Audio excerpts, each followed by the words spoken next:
Welcome everybody to Extreme Power No Handling Autocross, and today we're dealing with the 1967 Lamborghini Miura P400. Now this has a 1,310 horsepower, 952 pounds-feet of torque from a 7-litre twin turbocharged V12 engine, and the car itself weighs 2,844 pounds, and it can do 0 to 60 in 6.185 seconds, 0 to 109.921 seconds, going to a top speed of 198 miles an hour.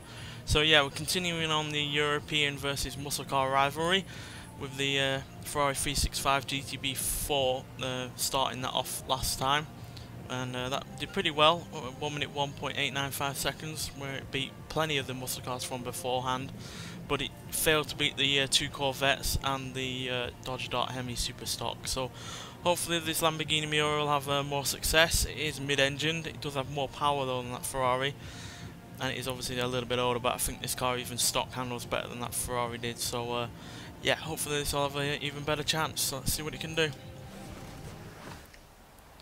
Now at very high speeds, about 120-130 miles an hour, the front end of this does start to lift up, even more so than the original car did, because this has got so much more power. So hopefully, I'm pretty sure we won't have any issues with that, because I don't think we'll be able to get up to that kind of speed, but whether or not any at lower speeds it will have those same lifting effects, I'm not sure, but they were definitely noticeable at those kind of speeds when I was trying this car out. But being mid-engined, it should hopefully have better handling than that Ferrari.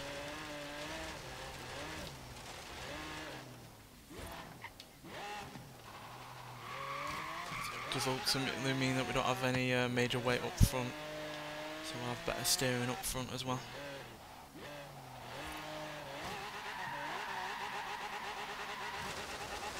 Does not mean that we won't have any oversteer though, like that, which is something we're going to have to get control of.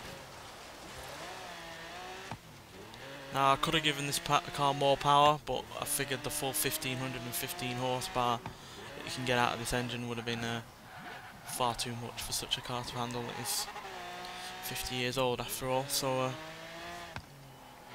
yeah, didn't bother with the full thing, but 1 minute 6.266 seconds is okay for a first lap.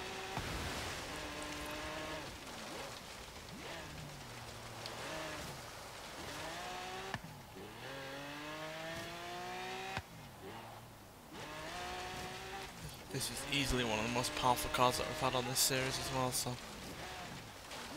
oh dear. Hopefully we won't have too many more of those kind of accidents though.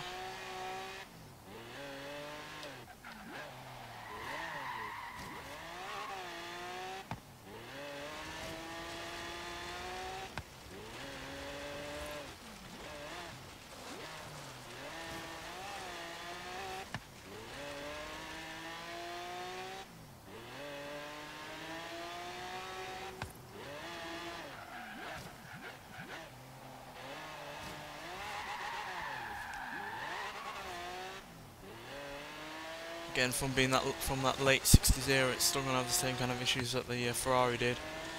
Lacking brakes, not all that much grip, suspension being a bit old age, but this car does roll around a lot less than that Ferrari did.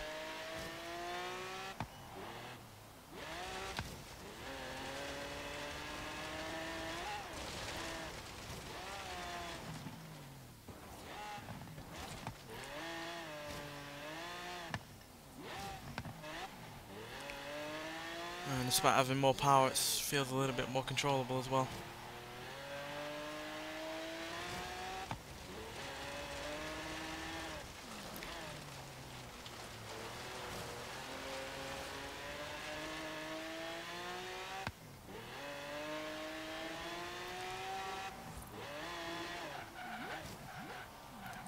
That's a solid time, big improvement at 1 minute 2.496, but we're still about half a second or so behind that Ferrari.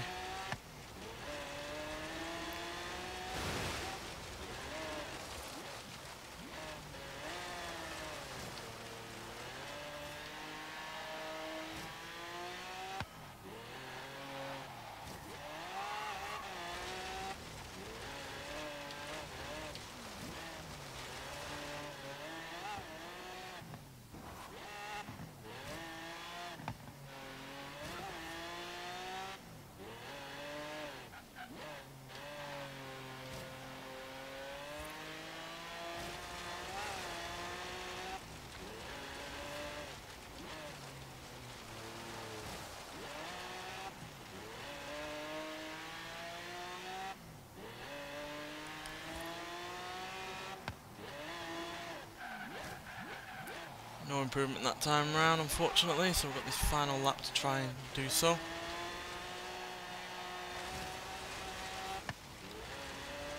My guess is that because it does have as much power as it does, it's really not able to put a lot of it down, whereas the Ferrari having less power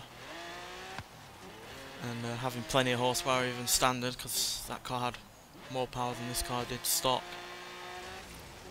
means it's able to handle that little bit extra more. This nearly has 1,000 horsepower more than it did originally, whereas that Ferrari had about twice as much, thereabouts, a little bit extra.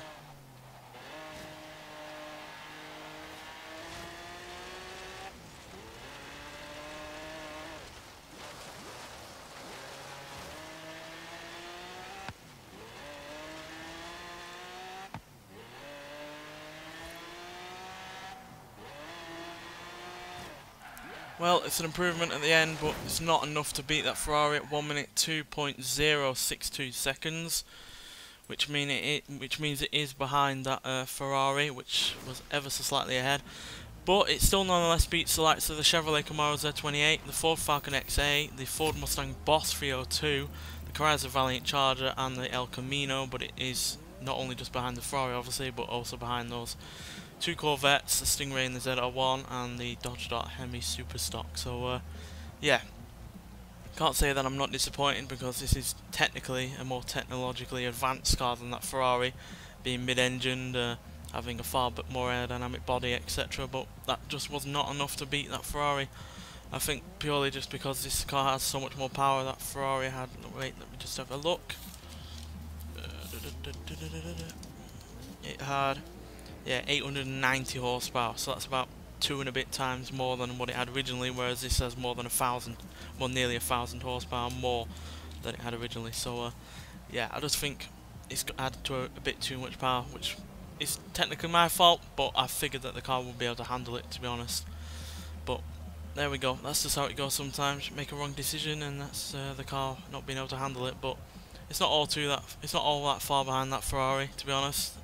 And whether or not a little bit extra, a bit less power would have helped is up for debate, quite frankly. But either way, it's still a solid time, and it's beaten plenty of the muscle cars. It's just those three that still persist on being ahead of everyone else, with the Corvettes and that Dodge Dart.